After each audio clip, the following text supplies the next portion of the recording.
Welcome, ladies and gentlemen, to the totally awesome podcast, the TAP podcast, so bad it'll make you tap out, kind of like this pay-per-view we're going to be talking about. My name is JoshAgeddon, and I'm joined today with Skyler Greenberg. And I'm here because you like AEW Revolution, and I'm here to set you straight. Setting me straight. What the fuck? Setting me straight. What the fuck? Setting me straight is quite the task, Mr. Skyler Greenberg, but, Well, if anyone can do it, it would be the Bay Area Brawler himself at your service. So, for those of you that don't know, and there is going to be a little bit of an interesting thing about this podcast, a lot of the times, as people that listen know, whenever we review a pay-per-view and it's me and Sean, sometimes, well, a lot of times, we will have notes from Mr. Skyler Greenberg. Well, if you noticed, this time I did not introduce Sean, I introduced Skyler. That is because Sean sent us both notes for this show that we're going to read. So I guess that's our new gimmick. Whenever we're watching a show and one of us just doesn't feel like being on the podcast review, we're just going to send our notes. I did it for when you guys reviewed AEW Revolution, and you guys loved that so much. No, we did not. No, we did not. So, if you haven't listened to the Court Martial podcast review of AEW Revolution, my notes actually just sabotaged the entire thing, and it made me so happy. It was like, me and Sean were just like, is he joking, or does he actually like this shit? No, I actually liked the show, but I also wanted to mess with both of you. Well, whatever. Well, I'm not going to get into it, because if I do, I'm going to have to go back to my therapist, and I already got enough problems on her plate. So again, the way this is going to work, Sean sent us both different notes. So I'm going to review... Because he decided to not just steal my gimmick, but also put a hat on the hat and make it even gimmickier. He's putting a twist on the gimmick. So he's giving the gimmick a new gimmick. So every time we go over a match, I'm going to give Sean's notes on one match. Skyler has the notes for a different match. And so on and so forth until we get to the end. And I believe Skyler has the introduction. Yes, I do. And I will say this, at least he formats better than both you and me. But... it's not a very difficult feat to accomplish. But before we get to his notes, I just want to start off with, again, we are reviewing the WWE Fastlane 2021 pay-per-view event. So before we get into the notes and everything on the show, what were your overall thoughts on this show, Skyler? Fastlane, more like speed bump. Okay, so Fastlane in its existence has never been a good show, and it's never going to be a good show. It's just a filler B pay-per-view to get us to WrestleMania. That being said, put some effort into a WWE. I mean, come on. But outside of maybe 2 or 3 matches, this show was just a waste of time. That's all it was. I 110% agree with Skyler. Although I will say, I don't know, I was actually going to open the show by saying, man, I don't know what pay-per-view is more important to our daily lives, this or Roadblock.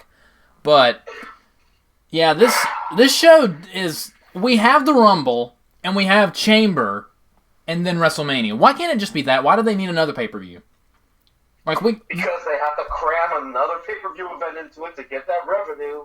Although I kind of understand it for this year, because I think since they're moving to Peacock, I think they wanted this one to test out Peacock before WrestleMania, which makes sense, but it still doesn't improve the quality of the show. It's just them trying a different platform, and I've heard some very mixed responses on the whole Peacock deal. Sean, by the way, did watch this on Peacock, and you'll get his thoughts on it on the Court Martial podcast when we review later on in the week. Oh boy, I am not looking forward to having to switch to Peacock, because isn't it in a couple days when the Peacock transition goes into effect? Basically, but hey, at least you get to watch The Office, right? Sure, but still, just no selling The Office right there. I don't want to have to go back to watching shows on Watch Wrestling and Daily Motion if I don't have to. But I might have to whip that out for WrestleMania. I mean, we'll see what happens. I mean, at least on the bright side, it's only $5 a month. It's not that much money.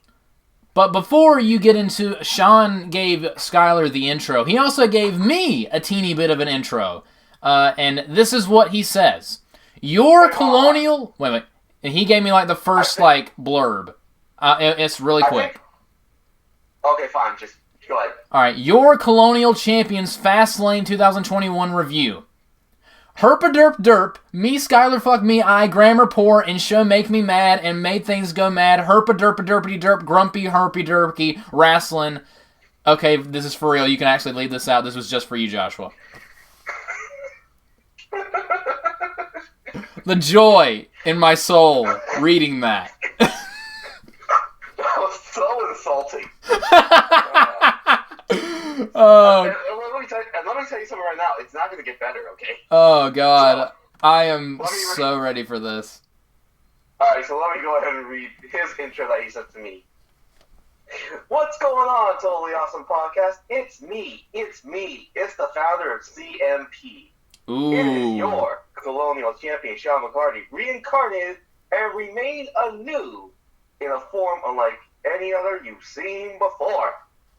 Thanks to Skyler and JoshAgeddon's piss-poor attempts to format a proper wrestling show review of late, I have taken it upon myself to show these two dick-dry youngsters how it's done.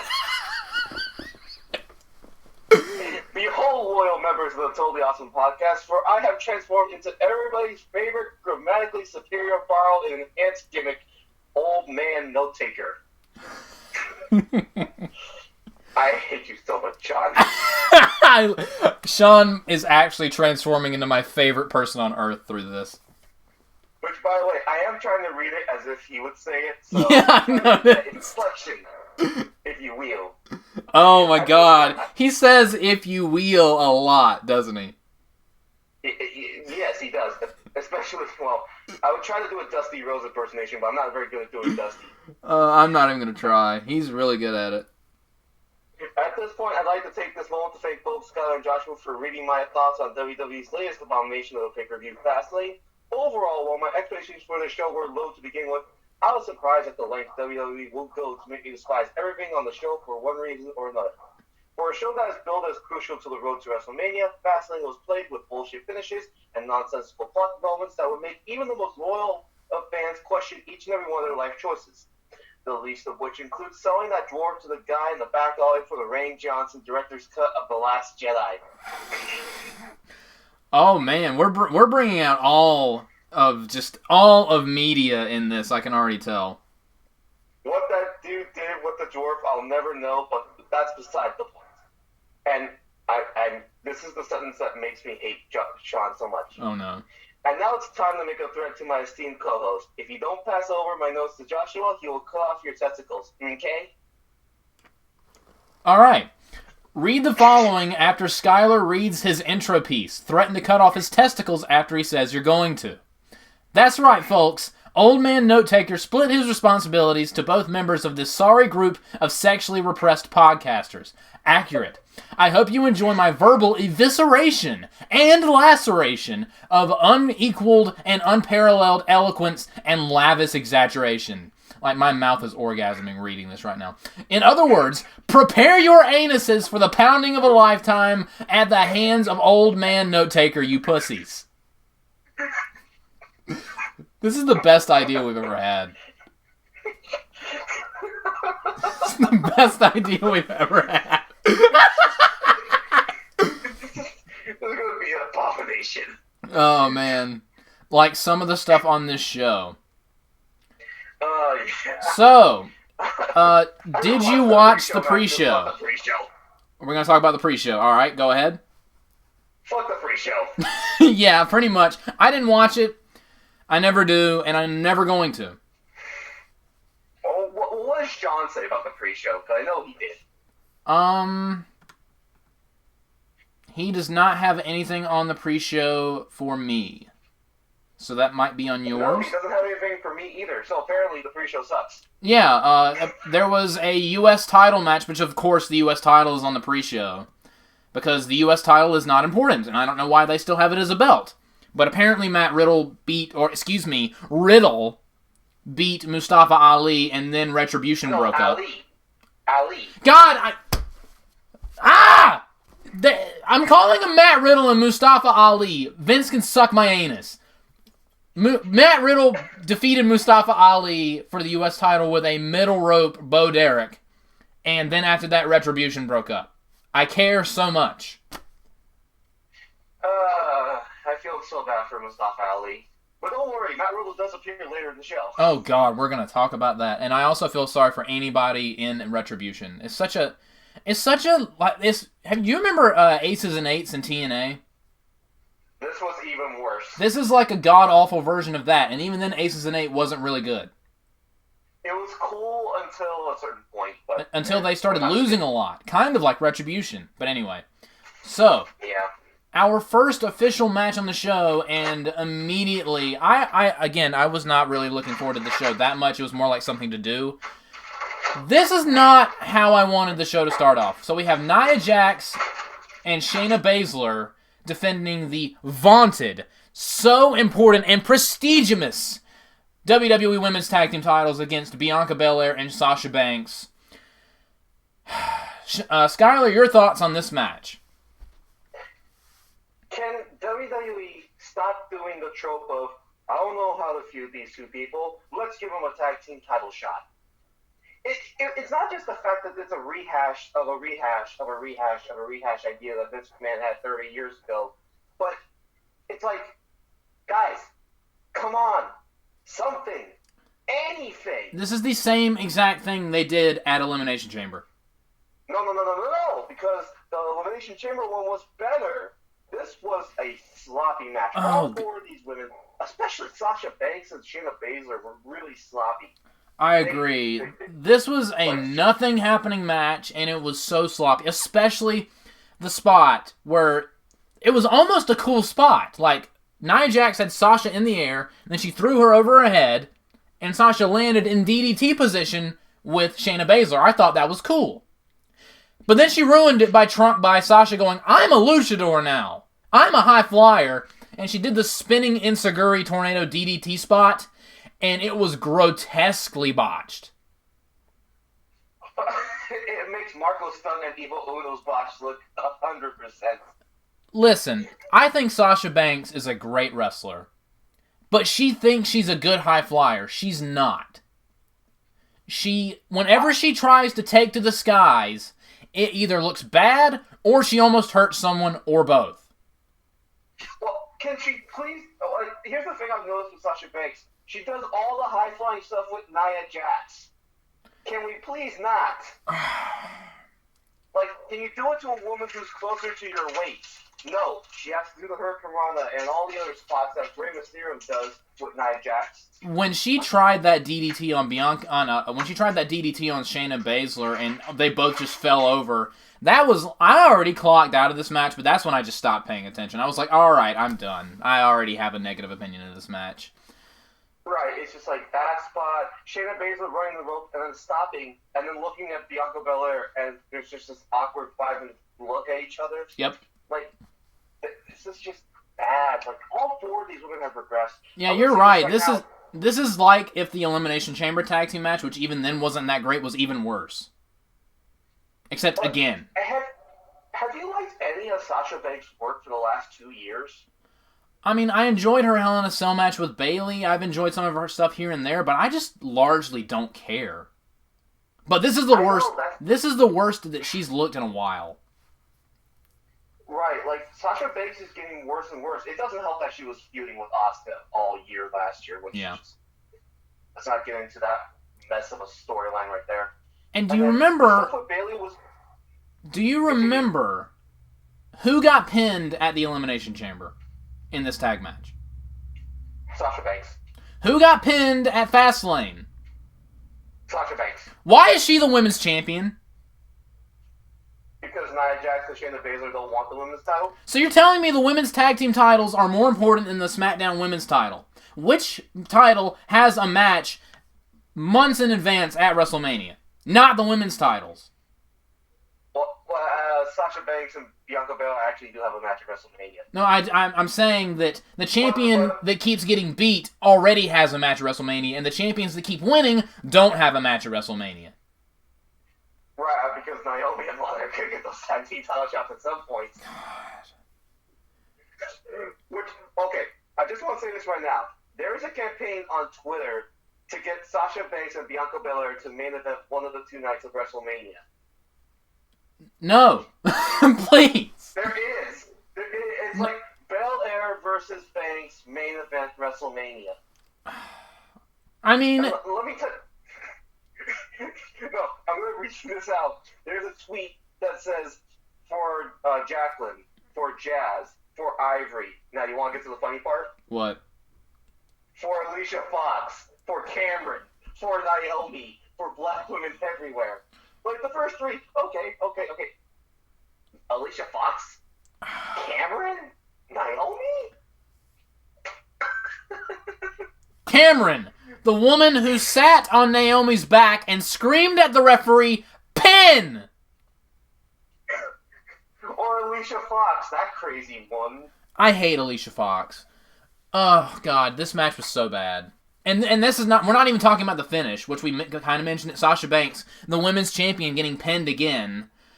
But the thing I hated the most about this match is throughout the entire thing, they made Bianca as if she's nervous to be around Sasha Banks. Which she should not be. Because all of Bianca Belair's gimmick is she is the tough, cool, confident black lady who's going to kick your ass. Yes, but she was so timid and so, like, all right, I'll get out of your way. And like when Sasha Banks was saying, "You're a rookie, you're a this, you're a that," she was acting like a disciple that had disappointed their master and was like trying to move out of the way. You know what I mean? It's like, Bianca Belair, you're literally 2 times bigger than Sasha Banks. Yes. Use that weight. And you're 2 times as good of a wrestler as she is too. I know. Oh, So, let's get to the funnest part, okay? Let's get to the funnest part. Your analogy about the Master and the Apprentice. Sasha Banks is 29, okay? Guess how old Bianca Belair is? older than 29. 31. Just don't give me this. Don't give me that bullshit about her being a rookie. Don't give me this bullshit. This sucked. And also, not even before the match, like, there was a lot of this on the show. During a lot of, like, the beginnings of a match, when they rang the bell and they started getting, like, the match started, way too many camera cuts. Way too many camera cuts. Like, there was... the part where Bianca Belair was encouraging the fans to clap along to her? Oh, no, that, like, when she got into the ring, the fans were chanting, EST, EST, and she started, like... And she was clapping to encourage it. Yeah, she was gesturing to the screens. And I'm just like, God, this production sucks. Everything about this was terrible. Everything about this was terrible. Well, let me brighten your mood with some of Sean's notes. Oh, no. Oh, no. In order to save both of these 2 scallywags some difficulty, considering their grasp of the English language ranges anywhere from 3 to 1.5 stars on Meltzer's infinite scale, Old Man Note Taker was kind enough to structure his thoughts into easy-to-read bullet points. You do realize that Josh was trying to be an English teacher, right? That's what makes it so funny. Like, if you do any bad spelling, he's going to critique you, and he's going to send back your paper with notes and edits saying, do it better, shit. Oh, I hope he does. Sean, please do that. Yeah, I know. God knows Shinsuke Nakamura. I forgot about that. That was so good. That was so good. That was absolutely precious. I want that framed in my room. You have the notes for it. Yes, I do. How long must we wait before we get Nia and Shayna's team name officially renamed to The Real Her Business? I'm not holding my breath, especially considering they have that pimple on the ass Reginald by their side that WWE is desperately trying to make relevant. Why would you book this match a second time? It made no sense to book this match for the first time at the Elimination Chamber either. And why are all the partners arguing with each other? Can we make this match feel even less important? This match was plagued with lazy backslap tags, something I know Joshua doesn't care about at all. Why does he... Oh, God, what's this sentence? What he does care about is the lie detector test results of his I stole after I carjacked Maury last week. I expect I ran some money by Friday.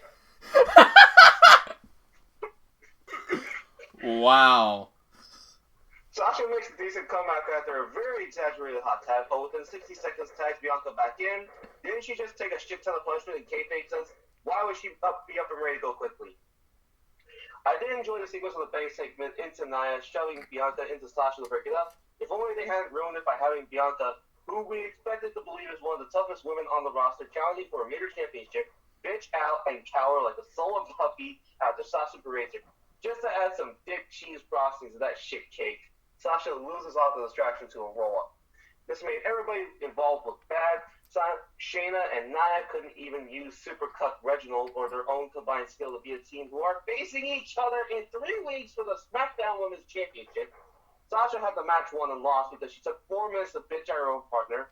Bianca, who was supposed to fight back and appear at the triumphant and courageous hero, in the end cowered like the dog that got into the trash while her family was eating at the dinner. Sasha slapped Bianca hard after the battle with the exact same gimmick, exploded in the word. Bianca, ever the babyface man at her challenger to be at WrestleMania, doesn't chase her down, but rather looks at the sign and points while sad. How is that supposed to convey you're pissed at? Oh.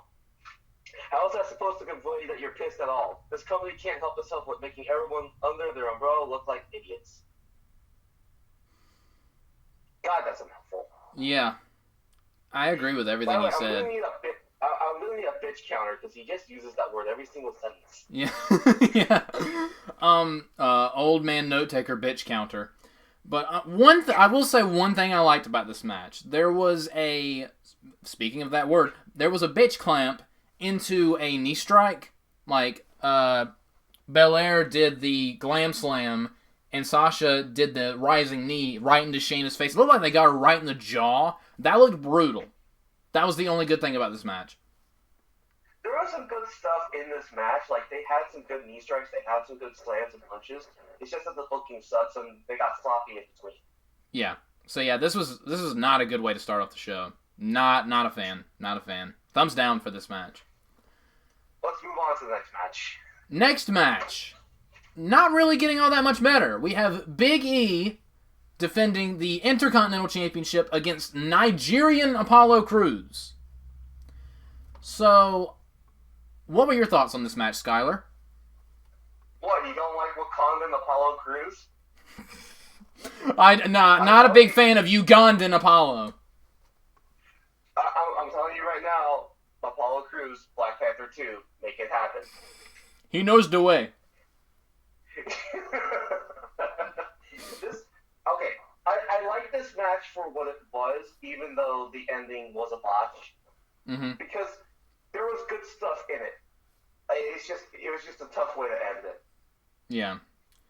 I mean, I loved the hot start, Big E just beating up Apollo for a while, but then Apollo goes for the knee, and then he nails some... He impressively got Big E up for those German suplexes, and then they countered each other's finishers, and then there was a weird botched small package that got rolled over into another botched small package, and the referee tried to count it, and then the bell rang, and then everyone was like, what?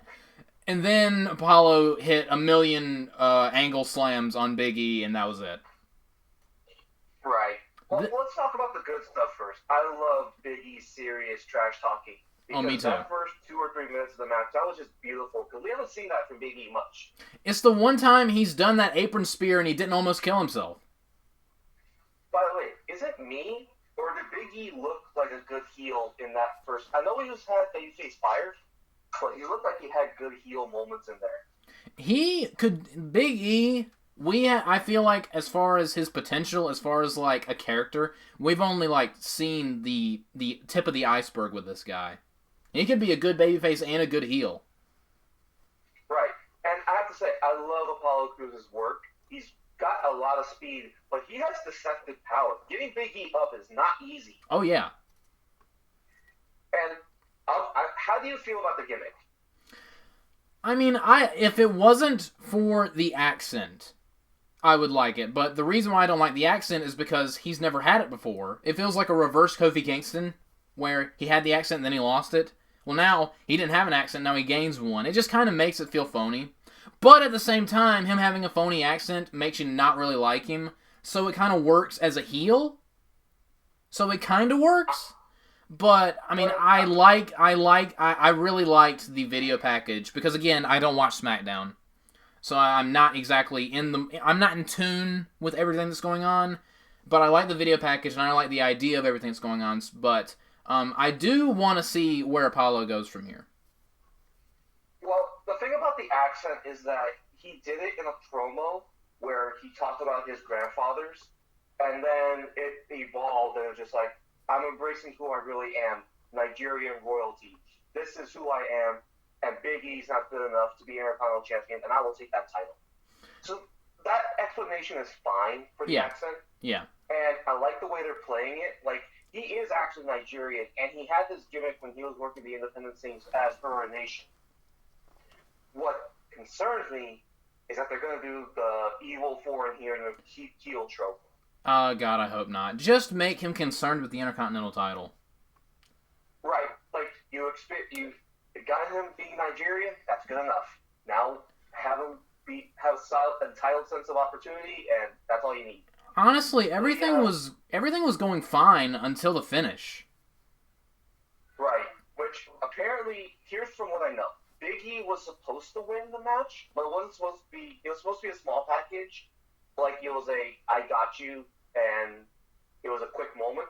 And apparently, that attack afterwards was improvised. Which, if that's the case, I have to give it to them because they were able to make a good improvisation and make it look like it was supposed to happen that way. I mean, I would support a WrestleMania match if they got more time and they were a bit cleaner. Honestly, again, this pay-per-view as a whole did not need to exist. And this match is one of those things where, like, they want to have this match at WrestleMania, but they have another pay-per-view, so they have to have matches. So I guess they slapped this on, but this whole show is filler. And this match between these two on this show felt like filler leading into WrestleMania. But at the same time, since Apollo just debuted this new heel character, you can't have him immediately lose. So they tried to do a screwy finish, kind of, but they botched it, and Apollo tried to save it with the attack afterwards. It was just clunky and awkward. I still want to see like an actual match between these two at WrestleMania, but this whole thing just didn't need to happen. I mean, they tried. I'm just gonna say that they tried, and that's all I can ask. They tried. But now we're going to go. Speaking of trying, we're going to the columnist's notes on this matchup. Big E versus Apollo Crews for the Intercontinental Championship. They're still talking about Bad Bunny. Joy. Can WWE have a heel from a different country that isn't a giant tone-deaf stereotype? Apollo's heel work throughout this segment was solid, but I don't for 1 second believe that bringing a flower pot made out of aluminum foil attached to a PVC pipe and a spray-painted gardening shovel is in any way Nigerian heritage. Yungawa bitches? What? And I forgot to mention this. They brought back the drone shot for the entrances for this match and only this match. I don't know why. Because this is them experimenting with WWE 2K20 whatever. Alright, back to Sean's notes. Seeing WWE's drone shots that make every entrance look like WWE 2K. If I wanted to watch a video game come to life, I'd watch Kenny Omega. Fun fact, Don Callis once called Kenny Omega video games personified. If I bought a video game and Kenny Omega was the feature, I'd return to GameStop I bought it from and sodomize their cashier with a rusty ladle and a tube sock. I don't care how high their stock market value is, someone is paying for that with their black cherry. What the fuck? Jesus. Wow, Sean. Tell us how you really feel. That got so violent. That deteriorated quickly. Wow. This match started like a real blood feud, and within 2 minutes, WWE devolved into milk it for time format. I've really begun to hate the notion of act for 60 seconds, land a move, act for 60 more seconds, and that WWE used to keep they used to keep it exclusive for Roman Reigns matches. Apollo's frog splash looks better than anyone else's on the roster. I 100% agree. And thankfully Owens was off the show, and nobody gives a flying fuck about Sasha Banks. Agreed. Did you notice nobody said anything about Eddie when Apollo landed it? That's right, only Sasha Banks pays tribute to Eddie when she does it. It's really hard for Old Man Note-Taker to roll his eyes, but they're rolled so hard Old Man Note-Taker's looking a tad like The Undertaker. This match was going well until the finish, where legitimately all people involved fucked up. Kevin Dunn countered 3 while nobody's shoulders were down, neither man was in the position they were supposed to be, and the referee counted to 2 twice. How do they correct this? Logic would have deemed a restart to the match amidst the confusion, but we don't have time for logical solutions. Let's just ignore it and have Apollo continue his beatdown of Big E, making the promo Big E cut previously absolutely meaningless. The trend of this whole show is solid match, bullshit finish. This did nothing for anybody, something WWE is actually adept in. This company can't help itself from making everyone under their umbrella look like idiots. Did I say that already? Yes, I believe you did. So Sean was much more negative on this match than we were, but I completely understand. That finish kind of killed the whole thing. Yeah, I'm more forgiving of it, the match finish, but it's just one of those tough breaks. Yeah. And it looks bad when it looks bad. We both agree that the hot start was good. I think we all three agreed on that. They should have just kept that vibe throughout the whole match. And it's hard to keep a hot start going throughout an entire match, especially when there are other matches that also have hot starts in them. I will say that if they do have the rematch at WrestleMania, Apollo has to win that match. Because if they want to keep his gimmick alive, yes. Yes. If they want to keep building up Big E to eventually face off against either Roman Reigns, Edge, or Daniel Bryan for the WWE Champion, the WWE Universal, goddammit. Don't bring that word into my house. Don't bring up that title. If they want to keep Big E strong for a main event push, they'll have him win. It could go either way. They need to have Apollo win at WrestleMania, or else Apollo's just done. Basically, it's going to feel like Carmella. Debut a new gimmick and get squashed. Twice! And it happened once. It may happen again. Alright, up next... I don't even know what to say about this next segment. The first third, the first hour or so of this show sucked. The first hour of this show sucked. And it was not helped at all by this next segment. It was supposed to be Braun Strowman versus Shane McMahon, which, right there, that just sounds like cancer. That match idea just sounds like cancer. And apparently, they showed this on Fastlane. Shane McMahon dumped green slime all over Braun Strowman because apparently they're, sponsored by Nickelodeon or something. I don't know. The show is made for children, and even then, children shouldn't have their intelligence insulted. So they switched it around because Shane hurt his knee training backstage, which, I mean, honestly, everyone keeps talking about how Shane's not really a wrestler. How do you prove that? Injure yourself while training. So he replaced, and I don't care about the whole thing with Elias backstage where Elias was pestering him. And then they had the mini concert that was interrupted, and then they switched it around and made it Braun Strowman versus Elias in a singles match. Skyler, what did you think? Why the hell is Shane McMahon on wrestling again? That is a good question. That is a very good question. I swear, if this is all so that Shane McMahon can jump off the pirate ship at Raymond James Stadium at WrestleMania, is it worth it? No. Is it really worth it? Because this wouldn't be the first time we've seen Shane McMahon jump off of something huge. I didn't fucking care about this match. I skipped the whole thing. You skipped the whole thing? Fuck it. I will discuss it a little bit. It was Braun Strowman versus Elias. How could anyone possibly care? You'd think it was a squash match. It actually went 3 minutes and 50 seconds. For some reason... Is that squashing? I mean, for some reason, Elias got some moves in. I don't know why. Instead of just coming in there and just killing him, they had a semi-competitive match, and then Braun Strowman killed him. Can this company do anything right? No. You bring in Elias for an obvious squash for a feud that no one cares about or wants to see, and you can't even have the guy squash him in 10 seconds. No, this was a 3 minute and 50 second long match. Why? I don't know. They had to fill out the card. When you have to fill out a card on a show that shouldn't even be happening, You need to reevaluate your priorities. Like, my God. Did you hear about... No, here's the thing. Did you hear about what happened on Raw? Oh, no, what happened on Raw? So they had this confrontation again with Braun Strowman and Elias. And you know the spot where Braun Strowman is outside the ring and he charges his opponent? Yes. They did that, except they added the sound of a train engine going choo-choo. You're joking. I'm not. You are messing with me. They actually did that? They did. I am actually livid. Are you kidding me? Ah! This is so dumb!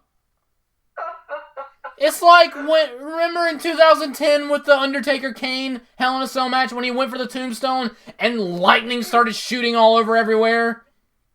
For no reason? Well, that was the Undertaker. He could have get away with it. But Braun Strowman's a train, I guess. He's a shit train, that's what he is. I hate my life. Well, here, let me make your life a little bit better by reading Sean's notes. Oh my God. By now, I'm sure you both know that my notes are much longer than either of you two that you've made. This is what happens when all the words required to formulate a complete sentence are inserted into those sentences. God damn it. Thank you, Sean. I have no words to describe that Old Spice commercial. I'm boycotting them now.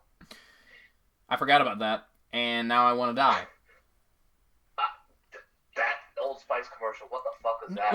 Listen, they're having Old Spice commercials with matches within them, and Braun Strowman runs around with train sound effects. This is a carnival. All you're missing is the flying monkeys and the ringmaster Vince McMahon in a clown suit.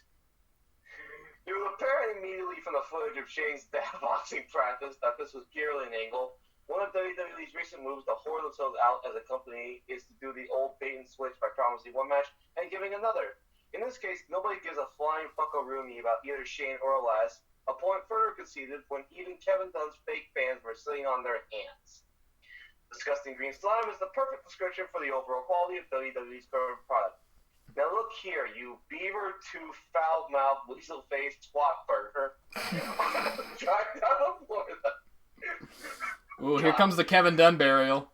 I will drive down to Florida, march right into the production junk, and see your enormous teeth off with a prison ship. Oh my... Jesus Christ!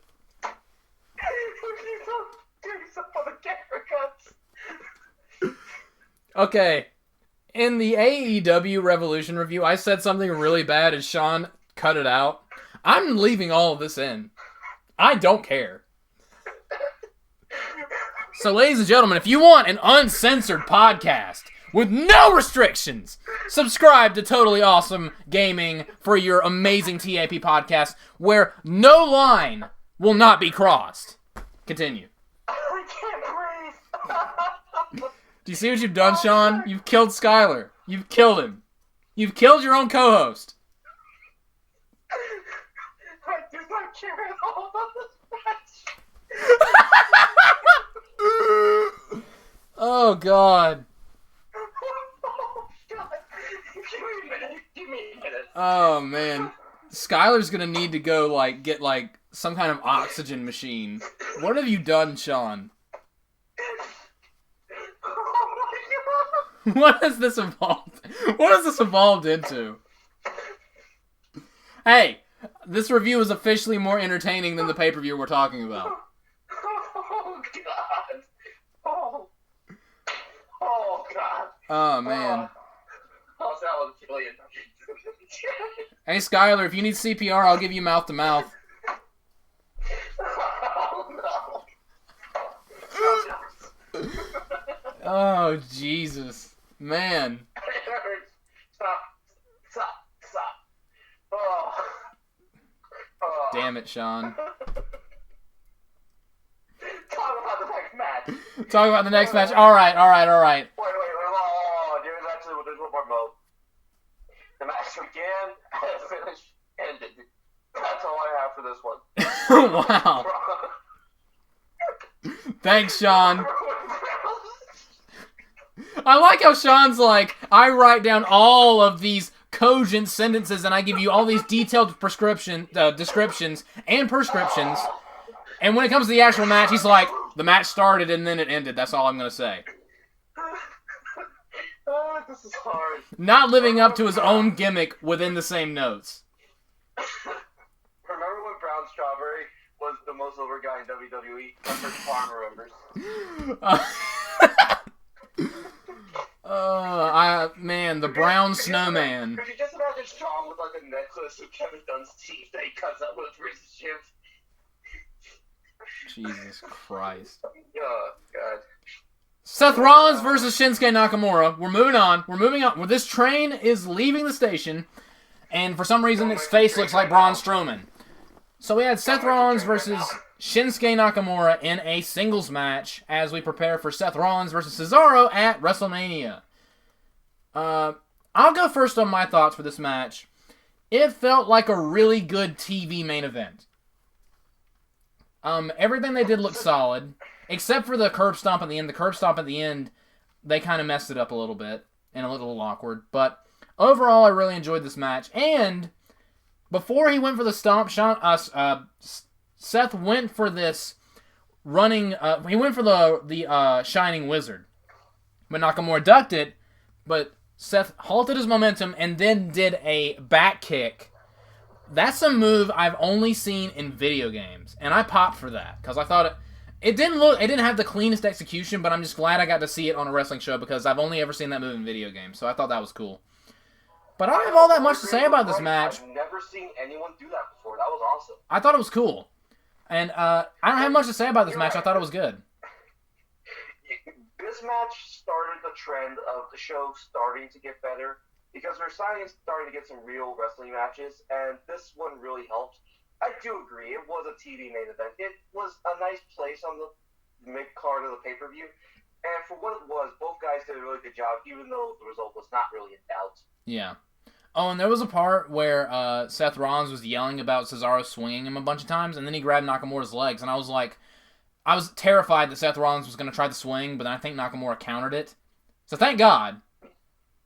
Right, like Rollins was teasing going for the swing, but Nakamura stopped him. All I can see is Seth just trying to do the swing, but he only ends up just dragging Shinsuke Nakamura around the mat. You know, like in the wrestling games when you hold their legs and you're dragging them around the ring, just like in a circle, because he's not strong enough to actually do the swing. That would have been funny. I bet it's going to lead to a spot where Rollins wrestles Cesaro and he tries to do the swing and he can't do it.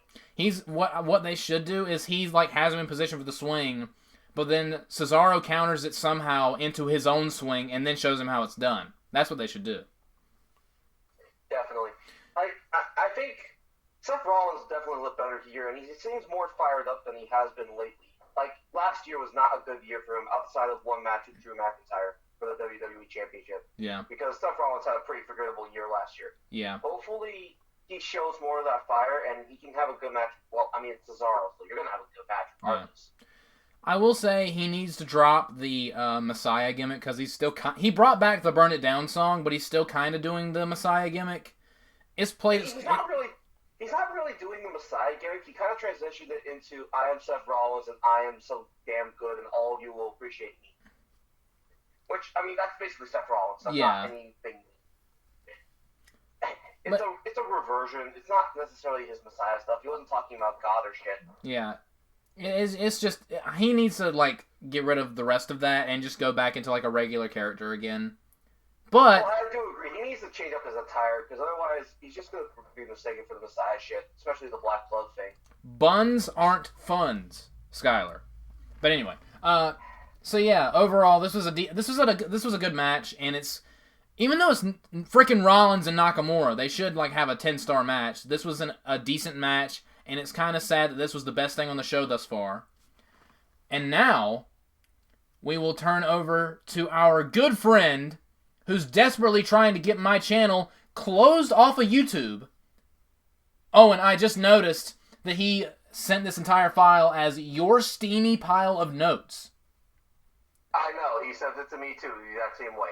Oh, and before the match, I forgot about, this was when we had the Matt Riddle segment, where Matt Riddle was totally going, just an absolute method actor, just going deep into his I smoke way too much weed character. Are you sure that's not a personification? Is it bad that I can't tell if he was acting or not? Yes. Matt Riddle acts like a bunch of stoners, I know. So, I mean, it's not that hard for him. He does smoke weed. Yeah. Like... Which, by the way, isn't that against WWE's wellness policy? We're not going to talk about that. We're not going to talk about that. Or did they change it? I have no idea. They have to change it whenever they bring Rob Van Dam back, they have to change it. God, do not mention that guy. But anyway, so... His damn slutty girlfriend. Oh, wow. Wow. Oh, it's not true. She's a slut. All right. So we've got threatens of shivving people with teeth, and now slut shaming, ladies and gentlemen. The Totally Awesome Podcast. Subscribe today. The columnist's thoughts on Seth Rollins versus Shin Nakamura. I don't even want to get into whatever the fuck this Riddle segment was all about. All I know is the show made for 4-year-olds and not one IQ point higher. I agree with that. The green slime earlier was proof of that. At one point, Seth Rollins and Shin Nakamura... I don't know why I keep saying Shin. And Shin Nakamura in a singles match would have been considered a dream match. Here in 2021, on the other hand, I find myself going through this matchup with a resounding meh. At least the electronic recycled fans that WWE now has the intellectual property of in perpetuity throughout the universe is having some fun.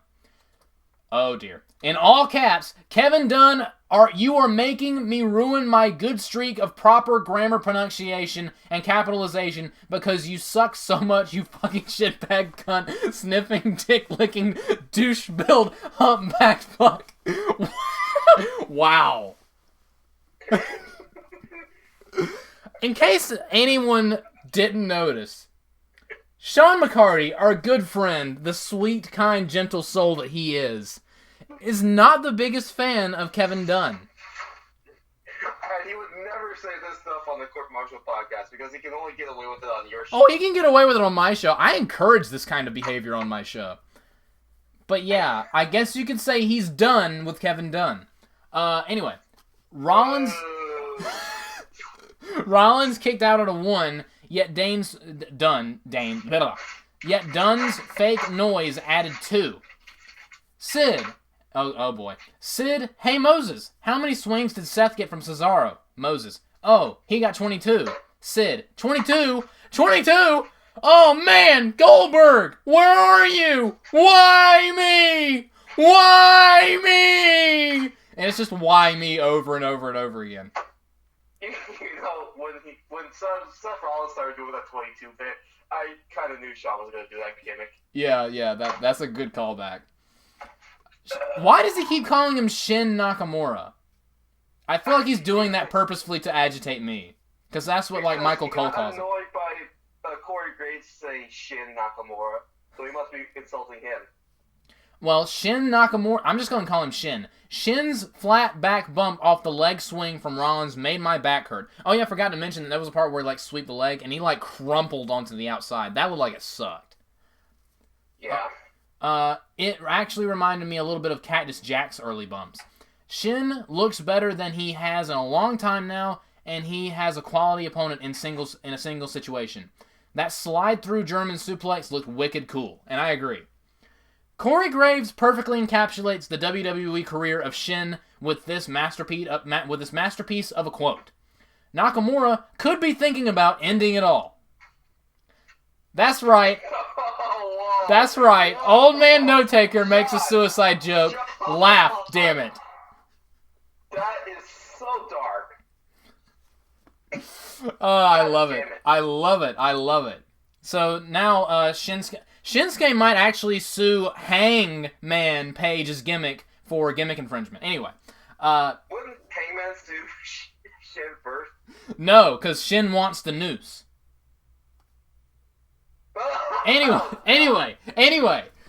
What the fuck was that last move followed by that awful curb stomp? Why are all these finishes of these matches killing the show? Why won't Peacock let me rewind? Find out all this and more on the next episode of Dragon Ball Z. God damn it, he's bringing out all his damn quotes. I mean, we referenced Star Wars earlier. Now we're going Dragon Ball Z. Cocks are peeing for some reason. So, apparently he was not a big fan. Apparently that move that you and me both love, that Sean hates. I mean, it wasn't the most solid execution, but I liked the move because I've only seen it in video games because I thought it was really cool looking.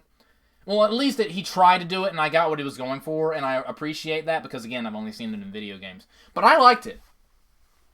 But apparently Sean doesn't. Well, that's because Sean...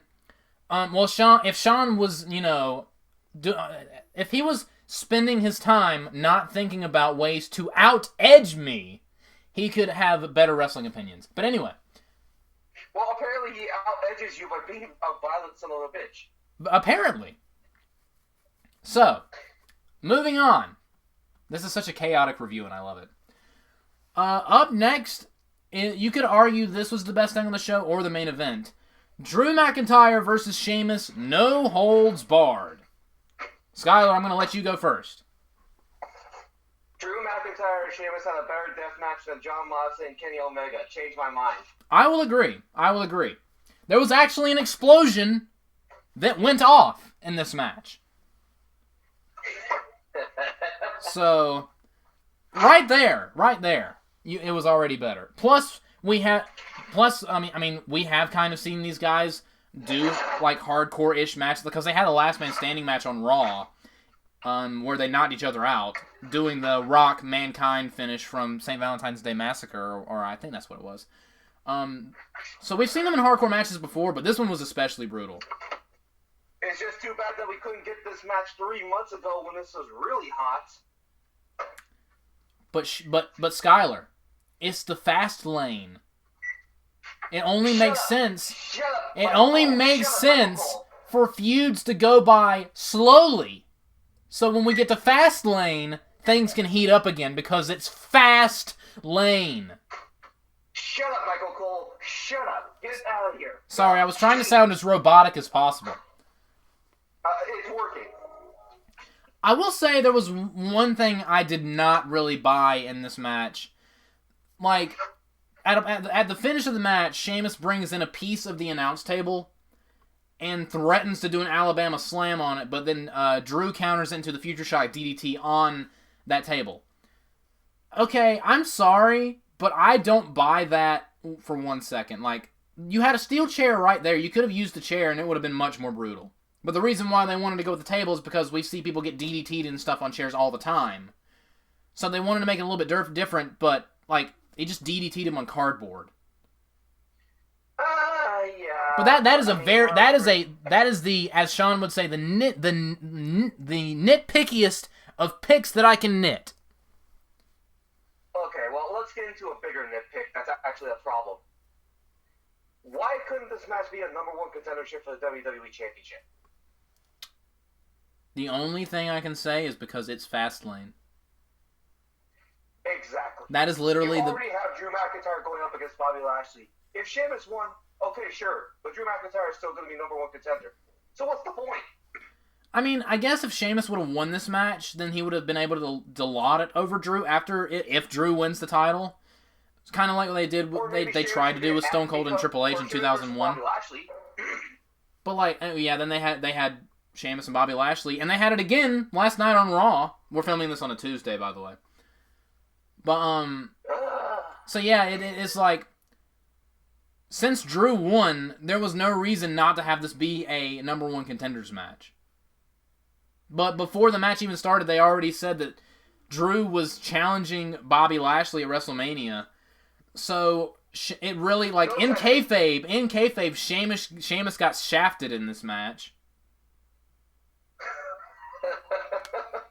But I don't get it. The match itself was good. Drew McIntyre took a candlestick and hit it into Sheamus' eye, really shafting him. Oh, he needs to borrow one of Kevin Dunn's teeth shanks. But I also really liked the white noise from the barricade through the announce table. I really liked that spot. A lot of brutal spots in this match. Yeah, that was a good spot. And they brawl around the Thunderdome, which, whatever, I'm kind of sick of the Thunderdome at this point. Everyone is. Continue. We're going to keep saying it. I will say them brawling around the Thunderdome is more entertaining than them brawling around fans. Because, for one, fans can't keep their hands to themselves, and two, the wrestlers, while trying to have a serious fight, have to be careful to where they don't accidentally hurt any fans or themselves. But when there's no fans, they can pretty much do what they want. They don't have to hold back. Yeah. That is the nice thing about not having fans, is that there's no chance of them fucking it up. Yeah. But at the same time, the Thunderdome is awful, and it's been awful since day one, and I hate it. And I'm glad that at WrestleMania we're bringing fans back, even though I have my own concerns about that, but we will get to that when we get to Mania. But yeah, Drew McIntyre defeated Sheamus. So what are you going to do? Wait, what? It's Florida, so what are you going to do? That's true. That is true. So Drew McIntyre defeated Sheamus with a, and they did slow-mo. He nailed Sheamus with this Claymore. He nailed him with this. Like, the spit was flying out of his mouth and everything. Although on the slow-mo, I did laugh uproariously when in slow-mo you could clearly see Drew slapping his leg. Because apparently, wasn't that bad juju in WWE all of a sudden? Yeah, apparently if you do the leg slap, you get fined. Well, I think Drew's about to get fined. But I think that's only for NXT. I don't know if that's main roster, because I kept watching a part where Sheamus kicked Drew McIntyre in the face. I was trying to tell if he was doing a leg slap or not. I just thought it was funny after that whole deal. They do a slow-mo of a leg slap after that whole rigmarole. It's just hilarious. Well, it's Big Daddy Drew. He can get away with it. That is true. Alright, so shall I read Sean's notes? Go right ahead. Oh, and before we continue, one thing we did not mention, Drew McIntyre pulling a William Wallace with the Braveheart face paint. I appreciated that, and I think it's because he was fighting an Irishman. Although, I would have saved that for WrestleMania. I would have saved that for WrestleMania too, but hey, that's still pretty cool. And also, I will say this, if Drew McIntyre was any bluer, he could be part of the Blue Man group in TAW. That is true. That is true. But then he would probably, just like Phil, join the Clown World Order and then get chokeslammed through the ring by Sweet Tooth. And I feel like I've lost you. Read Sean's notes, please. I'm just going through like 2 or 3 years of TAW storylines. We have finally arrived at the only quality match on this entire show. It's a shame that Drew and Sheamus already had no disqualification match recently on free TV. They took the edge off this match a lot, knowing that they literally just did this. These two have it all. They have the size, the grit, the look, the professionalism, and the work ethic to put on a no-holds-barred match that uses weapons to enhance their movements rather than relying on weapons to make the match. You can tell these two like each other by the intense bruising and scarring these two put each other through. I wasn't sold on the Braveheart face paint for Drew at first, yet the longer the match went on, the more badass Drew looked to the result. If only Drew could have gotten some juice to further amplify the badassery. Anyone who's currently in wrestling school need look no further than these two when asking how to throw a punch. Looking directly at Shane McMahon. Looking directly at Shane McMahon. Looking directly at Sasha Banks. Looking directly at Kenny Omega. One of the major complaints in these no-hold-bar style gimmick matches is that competitors will just walk their opponents from spot to spot without so much as a punch in between. See Baron Corbin versus Roman Reigns at, I forget. They had so many no-holds-barred matches throughout their century-long feud that I could not tell you which one he's referring to. I think specifically Royal Rumble 2020, but maybe. Sheamus uses a headlock to forcibly carry Drew from place to place. This is the kind of believable subtlety that makes a man like me squeal with delight and snort like a pig in shit. Man, I wish that I could have live streamed this with Sean so I could hear him squeal. Anyway, continue. God damn it. Where are the police to arrest these two wrestlers for killing 4 to 6 of the recycled fans, minding their own business, watching the show from their homes and countries of origin? Drew and Sheamus kill the fans and nobody bats an eye. I guess the Joker was right after all. Nobody panics when it's part of the plan. So many references. I'm enjoying this. Oh, you're going to enjoy this one next. Oh, no. Kevin Dunn is going to cause me to have some sort of rage-induced diarrhea with how frequently he fucks things up. This time, it's the manufacturer, Drew, and This Is Awesome gents that make me want to peel the skin off his face, but all up to the chill. skill. Oh no! And sell the skin on ecstasy to some creepers when they jack off onto it. Ew! God damn it! Wow. Vulgar and grotesque. I like it. Tell me how you really feel, Sean. So many things he wants to do to this poor man, and I approve of all of them. Okay, so this match is terrific. It is exactly what I would have wanted out of a brawl between these two men. Brutal, intense, and taken seriously by all involved. Why is the announce deck apparently made by Fisher Price? These two halves of the announce deck look like they fixed together like foam pieces on the playground. All in all, this was the match of the night by country mile. If only we could have had a show with competent finishes up to this point. So, we're all in agreement for once that this was a really good match. Yep. All right. I think, unfortunately, we will also all be in agreement for this following match. Up next, we have Alexa Bliss versus Randy Orton. I'm going to go first on this one. I am so far removed from this feud. I lost my frickin' marbles over the whole TLC thing with the Firefly Inferno match. I don't care anymore. I don't watch Raw. It's a joke. Randy Orton is clearly like he just doesn't care either. Alexa Bliss, she's having fun, I guess, as a teenage girl that needs to see The Exorcist. And I just don't care. This was goofy. This was stupid. When Randy Orton came out, he started barfing up black goo. So that was interesting. The smash cut from Randy Orton to Alexa's point of view with fire shooting out of the ground was so retarded, and I hated it. Apparently, we were referencing Star Wars earlier. Alexa can apparently use the Force as she willed a beam to fall from the ceiling and almost hit Randy Orton. And then they got back in the ring. She missed a fireball, but Randy attempted to sell it anyway, and the announcers claimed that he dodged, or blocked, or both, or whatever. I don't care. And to make it even more nonsensical, the mummified Jason Voorhees fiend thing exploded from the ring and hit his sister Abigail, and then Alexa Bliss sat on Orton's dick to pin him. What else do you want me to say? No, I think that's all that needs to be said. This was dumb. I hated... I'm sure you enjoyed Kevin Dunn's film production. I hated every single second of this. This was a really, really bad student production film. How does WWE do this? It's an art, honestly. How they have all the money in the world and make this look like an 8th grader film project. What did you think of the new Fiend design? It looks cool, but it's too bad I don't give a shit about it.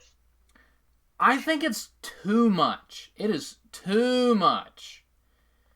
I mean, I like that they're kind of going for this weird zombified Jason Voorhees, Freddy Krueger type thing. But again, I think it's just too much. But what I'm also thinking, are they expecting him to wrestle in all of this? Yes. I feel so bad. I feel so sorry for Bray Wyatt. I know. He's been burned alive, he's been buried, he's come back, and now he looks like he's missing half his face. Now he has to have actual matches in a giant suit, which I assume is very uncomfortable. Yeah, I know. But, do you want to know what this return means? We're getting Randy Orton. It means that internet fans have the chance to make jokes. May I say some of them? Sure. Okay. He looks like the Jason Goes to Hell Jason Voorhees flipped up jack-o'-lantern from behind, and this was the Hell Spawn. Oh, no. Oh, no. Let's see here. Let me see if I can find another one. If not, and then so looks like he just got off a tour with Slipknot. All right. Oh, no. Here's my favorite one. It's what Randy Orton gets for trying to kill his coworker. Payback is indeed a Kentucky Fried Bitch. I like that one. That one's really good. But you know what the absolute worst thing about this whole thing is? What? We're getting Randy Orton versus Bray Wyatt at WrestleMania. Again! May I make an ease that pain. Yes, assuage me. So we waited 5 months or so for him to come back burnt. I've seen scarier charred material come off my George Foreman grill when cleaning the grease. And another person responded, "You came here to insult the reveal, but admitted to using a George Foreman grill in the process. Was it worth it?" Oh, I really like that one. That one was good. I guess Bray's a fan of Swamp Thing. And also, apparently Randy Orton's wife got really mad that Alexa Bliss sat on his dick. I mean, I don't know if I'm supposed to be more angry that she sat on his dick or that she's pretending to be a 12-year-old that's sitting on his dick. Well, I mean, it's Randy Orton, so he'll do whatever he wants to you. Wow. All right. With that out of the way... Please. We're talking about shaving people's teeth off and then wearing them as necklaces and then using them to scrape out people's skin and then jack off on it on ecstasy. I mean, that's true, but... that's Kevin Dunn. No, nothing compared to what Sean has said. No human being... The difference is no human being alive cares about Kevin Dunn other than Vince McMahon. So we can get away with that kind of stuff. But anyway. So now, speaking of our good friend Sean, the bastion of purity that he is, he gives us his notes on this match. Randy Orton versus Alexa Bliss. I bet both of your dicks are harder than seeing John Cena in anticipation of what my reaction was to this match. I regret to inform the both of you that this will not be as exciting as you're hoping. So I gotta put my penis back in my pants. Alright, zip! The first words I wrote on my notes were, "This is gonna suck." Enough said.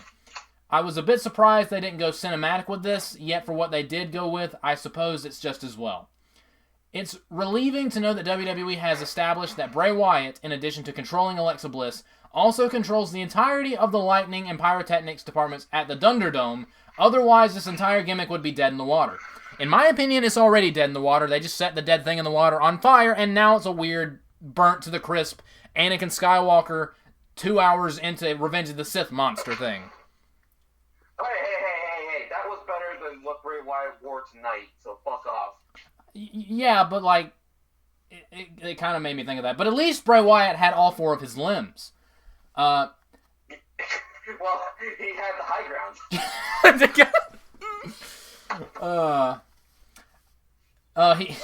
You were sent to destroy the funhouse, not join it! Anyway.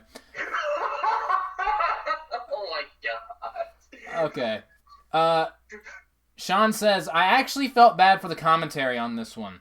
They had no idea how to call this, and it all sounded like they were courtside at Masters. For the sports ignorant among us who like to live under rocks and drink Monster to the grunge metal sounds of his virginity, the Masters is a golf tournament. Thanks for the tip, Sean. I had a Monster earlier today, and I am in fact a giant virgin. Alexa throws a horribly timed fireball at Randy that clearly shoots far above his head. The commentary team, the geniuses that they are, they start squabbling about how Randy blocked the fireball. That's next level stupidity. But yeah, like, hey Skyler, have you ever tried to block fire? No, because I'm not stupid. Well, the Fiend's new costume looks like Shredder and Cobra Commander were touring the Glitter Factory when the nuclear power plant next door had a catastrophic meltdown. Accurate. The only time I got at all excited during this match was when Alexa seductively sat on Randy Orton's little Randall Keith for the better part of 2 minutes. Other than that, I've come to expect nothing less than the worst when it comes to WWE's C-grade horror. The rest, including my ranking, is on Skyler's copy. So that's it for my notes.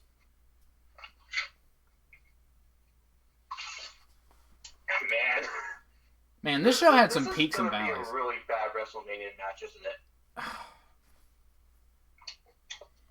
Why do they keep putting these two together? It's always bad. Does anyone working for WWE genuinely think these guys have good matches? Vince McMahon. Get your head examined. Well, he's dying soon, so. Okay. I love my own. Is it bad to say I love my own podcast because I love this kind of shit? Yes, you do. If you have kids, If you have kids, let them watch the show anyway, because they need to learn. We will take away your children's innocence here on the TAP. Anyway. And all you have to do is pay $5 a month to us. Oh, yeah. And that's done. Anyways, before we go on to the main event, I have some news I want to give to you, and I want to get your opinion on it. We don't really have a news of the week segment on the TAP, but I will let you proceed, and I will. You know what? Actually, I'm going to steal one of the Court Martial podcast videos and edit in your news section introduction right here.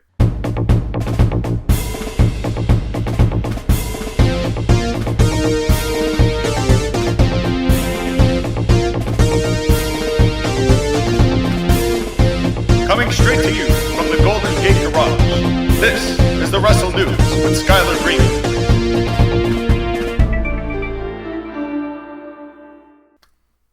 It's only fair that we steal a gimmick from Sean because he stole my gimmick. Hell yes.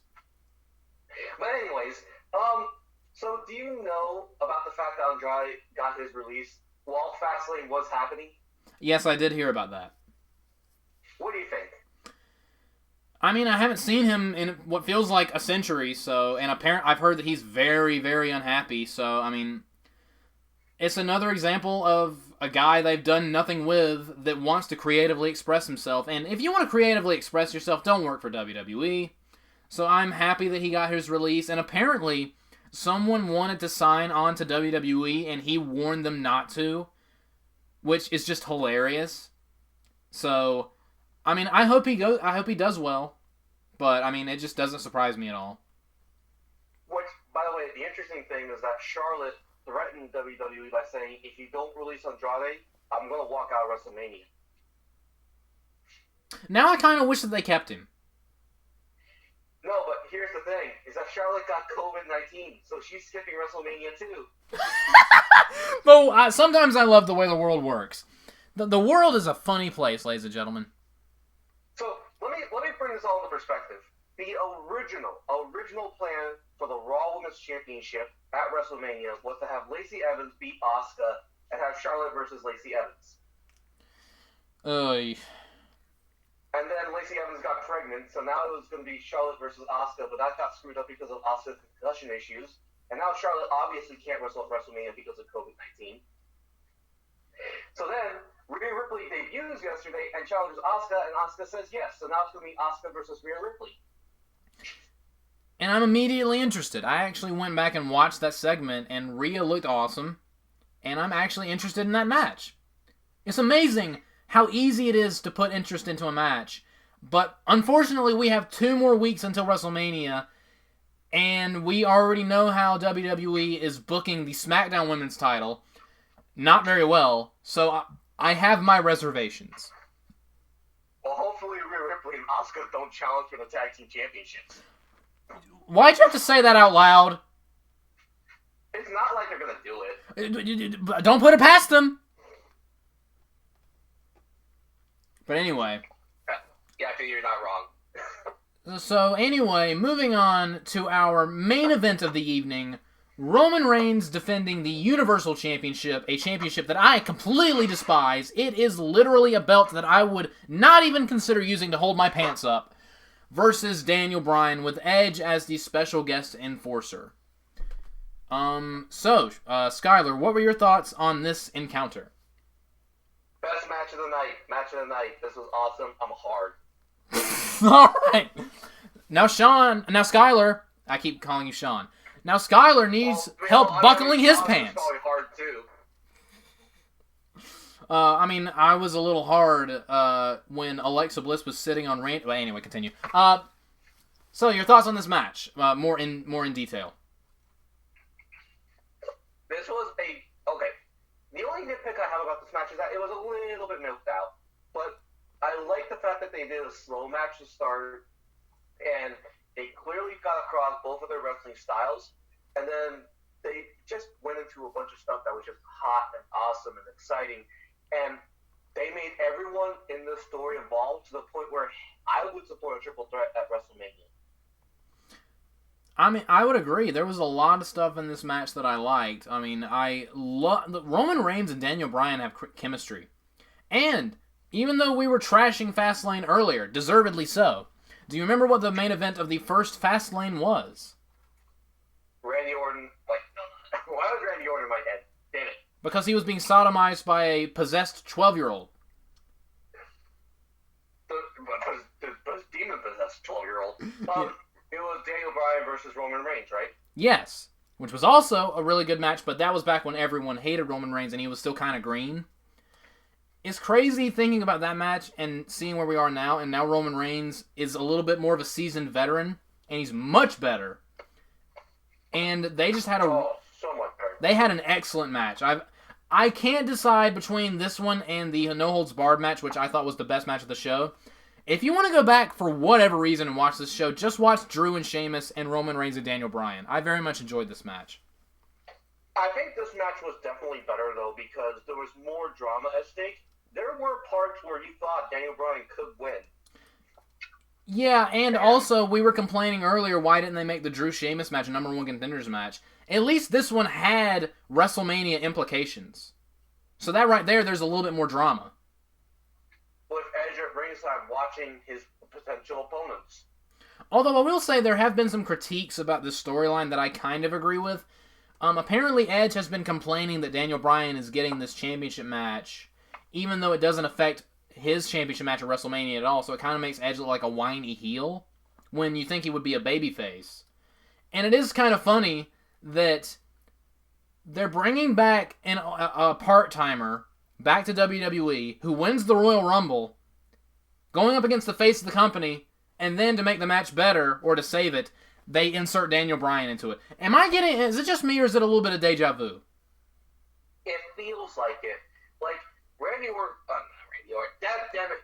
Randy Orton was in that match, so I'll forgive this one. Like, Roman Reigns is the clear and obvious heel. Edge is playing the tweener right now because I want to root for him, but he's also acting smarmy, and I don't like it.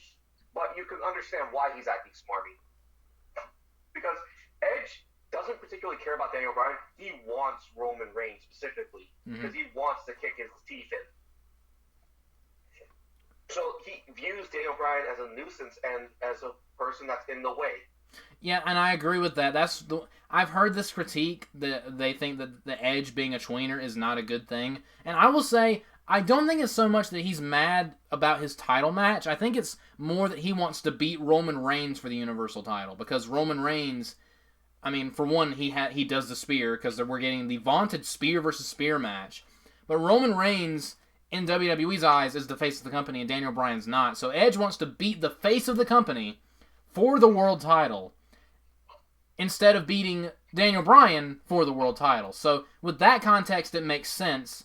So I do agree on both points.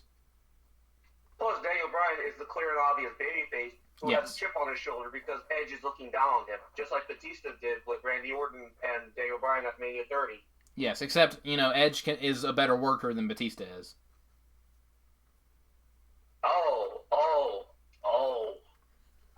You're not wrong.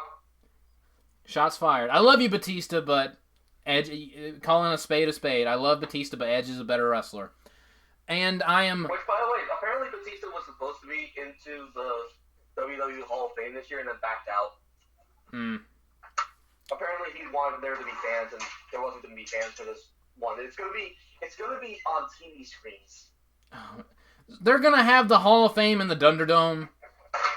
No, they're just going to accept it by Zoom call. That's extraordinarily lame. Imagine if Michael Cole is sitting in the Thunderdome and he says, and we're going to throw it to Batista. And we go to Batista's living room. Oh, God, now I'm thinking, imagine being on a Zoom call with Michael Cole. And then you see Batista laying down with Alexa Bliss on top. All right. But yeah, and I kind of like the finish of this match, although I think they could have done it a little bit better, but basically, there was a ref bump. We all knew there was going to be a ref bump. Edge goes in, he's trying to be the referee, but Daniel Bryan swings a chair. Well, Jey Uso comes in, hits super kicks. He looked like he got Edge right in the mouth with his super kick. And it looked like, and apparently Daniel Bryan's mouth got busted open, so that must have been the other super kick.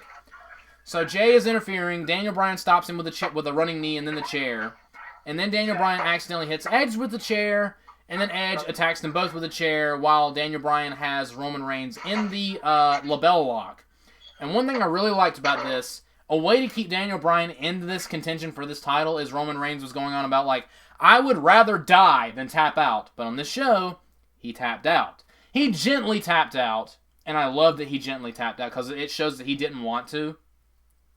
But then Edge ruined... Not only that, but the whole thing with Roman Reigns is that he said, I'm the head of the table. I am the tribal chief. Say my name. Submit to me. Got this big alpha man appearance. But Daniel Bryan emasculated him, and that hurt Roman Reigns' psyche. Oh, yeah. Oh, yeah. So, and then Edge comes in, gets revenge on both of them, and Roman Reigns just happens to cover Daniel Bryan for the winning pinfall. So they're clearly setting up for a triple threat match at WrestleMania. I'm not going to lie, I would rather see Roman Reigns versus Edge one-on-one, but I like all three people, and this feud is interesting to me.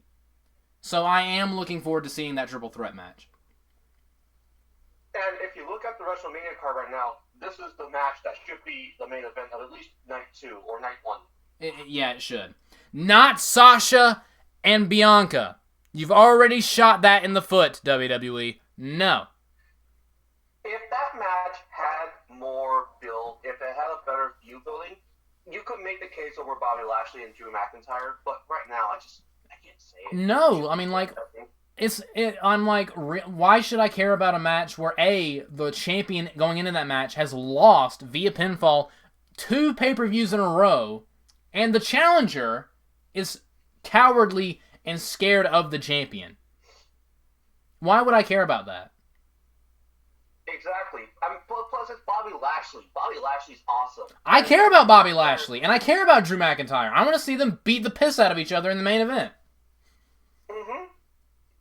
So I could give two less shits about Sasha Banks, especially after the last year she had. Yeah, that is true. I mean, I want to see Bianca. I think the match will be good.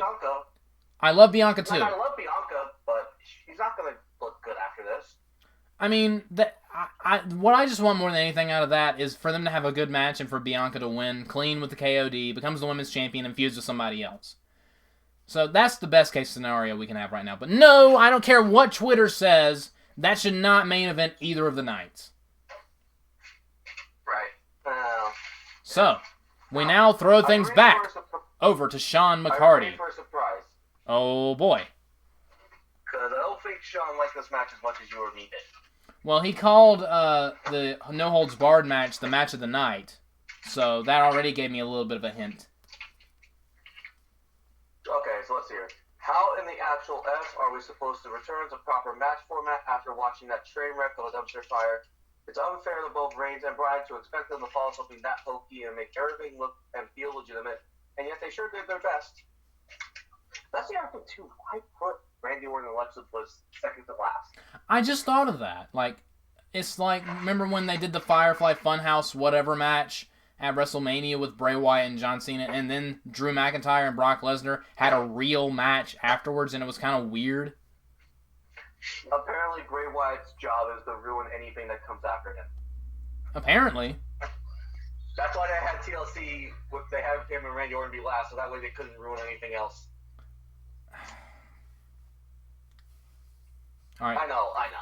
Anyways, commentary was particularly unhelpful during this match. During the submission standoff in the beginning, Corey Graves ultimately admits that all these submissions don't do any physical damage. What's the point of doing the moves to begin with then? Psychological warfare is a lazy excuse for claiming that the moves meant to win the match aren't effective. I mean, I guess. I like that beginning part with Daniel Bryan testing Roman, personally. Like, yeah, me too. I I didn't hear what Corey said because I always tune out the commentary at this point because I hate all of them so much. So I just was watching Daniel Bryan and Roman Reigns, and like it was just white noise to me. So if Corey said something stupid, then Corey said something stupid, but that didn't take anything away from me. I enjoy Daniel Bryan and the art of grapple fuck. I have little to say about this match as it was terrific, save for the intergender Dollar Tree toy aisle match in between WWE made sure the top 2 single matches involve the 4 best guys they have, save for the WWE champion himself. That is true. It's clear this match was also milked for time, yet these two kept pacing well enough to where it's easy to lose yourself in it. Brian's running me to the outside for a match as I comment about spots made me pop. Does Paul Heyman do anything anymore? At this point, he's as motionless as the manatees that consider him a member of their ranks. I'm not saying Paul is big, but I ran into him on the street the other day, and his thighs arrived 30 seconds before he did. Wow. All right. To WWE's credit, they used the special enforcer clause correctly. Is that the best we can hope for in today's pro wrestling? Have we peaked? Roman Reigns was put in the yes lock 4 times. Doesn't that bury the move as a finish? I think it's more that they're trying to get across that Roman Reigns is as alpha as he says he is, and Bryan, and like they're trying to make it to where like when he does tap out, it makes Bryan look good. Plus, didn't like the first 2 times that he got it in, he like Roman's got out of it quickly, like powered out of it or got to the ropes or whatever. Yeah, the first 2 times he got into it, he was able to get out of it pretty quickly. The third time, he was in for a long time, and he eventually was able to power out of it, but he had to get help from Jey Uso. I don't think it buries the move. I think they're just trying to illustrate just how tough Roman is. Plus, Roman did eventually tap out to it after Yes, he did. Got worn down, so it's not like he didn't get a tap. Yeah. Oh, speaking of finishes, chalk this one up as one of the stupidest all night. Edge breaking up the pin and going rogue on both Reigns and Bryan made no sense. Did Edge turn heel? You already have a solid main event babyface in Edge, and an even more solid main event heel champion in Roman Reigns. What's the end game here? A triple threat? How would that help any of the 3 involved? I'd much rather see Edge and Reigns or Edge and Bryan than a rush mashup of the 3 that makes all 3 look lesser than they were going into it. These are some times that muddling the waters for the sake of uncertainty in an angle can lead to a more intriguing and successful outcome. I just don't see that being the case in this scenario. If this is their way of making it where Edge doesn't have to lose but doesn't win the belt, I wish it didn't have to be done at Bryan's expense or much worse Roman's. I kind of agree and I kind of disagree. I also would rather see a straight-up one-on-one match, but I don't think that being a triple threat match is a bad thing. Given the talent that's involved, they're going to have a great match. Yeah, that's what I'm thinking. Matter. Like, if this was what, I don't know, let's say Baron Corbin. If this was Baron Corbin, Edge, and Daniel Bryan, that would not be good. Yeah. Like, Baron Corbin could just fuck off for all I care. Yeah. But this is Roman Reigns, this is Edge, this is Daniel Bryan. These are 3 of the best wrestlers in WWE. I would be perfectly fine with them going at it with each other. And hey, we could have a situation where Edge beats Daniel Bryan in a one-on-one match on SmackDown, and then it just goes to a straight one-on-one, and that's fine too. I mean, I think WWE has pretty much confirmed that they're going with a triple threat, like it's in the works, but plans can change. We know Vince McMahon sometimes wakes up with an epiphany and a wet diaper, just like, I want to change the show around, damn it! So, you never know. Oh, God. Well, folks, that's all that old man note-taker has to say on the cesspool of WWE show. 6 of the 7 matches on the show had a finish that undoubtedly pissed off everyone watching for one reason or another. I thought these shows were meant to build our excitement and anticipation for WrestleMania. All I got out of the show was a rash in a place I am legally bound from telling both of you. Not after you told us that you were going to shiv Kevin Dunn's teeth. Not only do I want you to tell us where this rash is, Sean, I want you to email it to me personally so I can jerk off to it. Anyway, continue. Now that I'm thinking about it, that sounds par on the course for WWE programming as a whole. Oh, God. Fastlane couldn't be over fast enough, and that's having abstained from the pre-show. This show gives a 4.5. Well, it's about time to be hitting that old dusty trail. I reckon I'll be seeing both of you sometime soon. And to all the listeners of the Totally Awesome Podcast, don't forget to subscribe, like, and share, and switch that notification bell button to all for both TAW Gaming and the Court Martial Podcast. This is Old Man Note Taker saying good night and fuck you, Vince. Count that, bitch. I think that was directed specifically at you.